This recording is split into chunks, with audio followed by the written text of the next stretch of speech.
Okay, so how do I go about integrating some of these practices and tools into my life?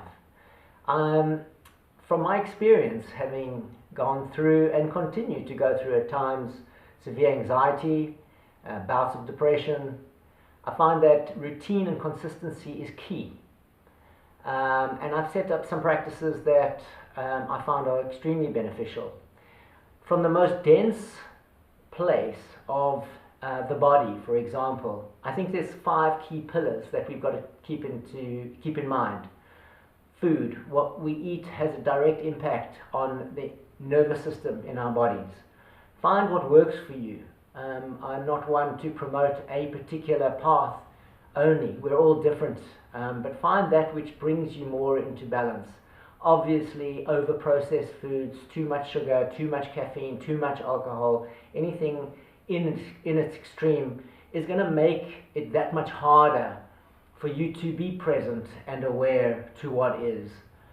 If I was to bend your finger backwards right now in extreme pain, it's much harder to be present to what is and to maintain some degree of peace and tranquility. So from a gross base point of view, I think we need to look at the foods we eat. Exercise is really important. And again, depending on your body, what works for you, find that which brings you joy even in the exercise, or you're happy to do, or your body's comfortable doing. Whether it's just a walk around the block, or whether it's a paddle on the ocean, or whether it's a mountain bike, or yoga, or Tai Chi, etc. Exercise is a really important second pillar. Ideally, to do that in nature is fantastic. I can recall many times in severe anxiety and depression going for walks in nature and not feeling it, and other people around me talking about the beauty of the sunset or the majesty of the forests and not feeling it. But I got to understand that whilst I might not have felt it, and there was some pain around not feeling it, it was feeling me, and it's doing what it needs to do for me, because this too will pass, and there will come a time when you will feel it at the same time. So through consistency, keep at it. Try and find those moments where you can immerse yourself in nature. It's the ocean, or a beautiful forest, or a park around the corner. Sleep obviously is vital in this whole process of trying to be in balance and harmonious. And again, there's some sleep routines that work really well. There are some fantastic apps that I'll be putting onto the website that I use from time to time. And if medication is necessary, then so be it. Medication to sleep is also very powerful. Obviously consult your doctor around those sorts of things. And there are herbal medications that work, and there are Western medications that work. But sleep is pivotal in order to be in a state of mind that allows you to be present. Reducing the toxins in your body, so a reduction if you're over indulging in alcohol or smoking or drugs, etc. Again, just makes it that much more difficult to be present. And lastly, hydration. I find that if you drink a lot of water, it does replenish the cells. Remember, your body is primarily made up of water, so good quality water is also a must. And I would call that your kind of basic ground level management system. That's the operating system that at least we've got to try our best to keep in balance. And again, it's going to be particular to you, but bring some awareness into that. And there's some great practitioners that I'll be happy to link you to through this website.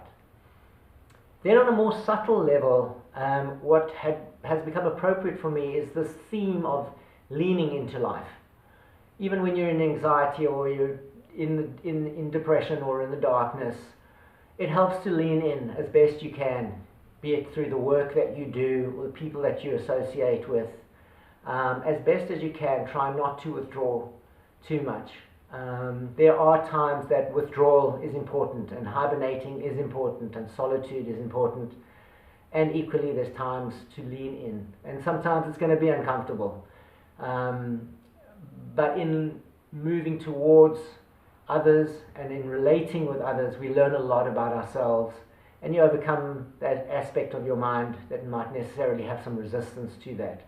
again, it's a balancing act. There isn't a one size that fits all. I think one of the bravest things we can do is to actually ask for help.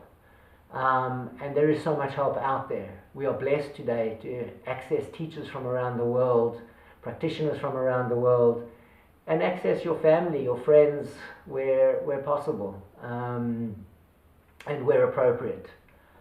So on the most subtle level, keep always coming back to being present with what is, moving away from resisting what is. What you resist will persist. What you embrace will transform you. Try and keep that in mind.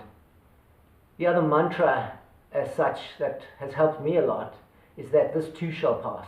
And whatever it is in this moment, it's just in this moment and it passes.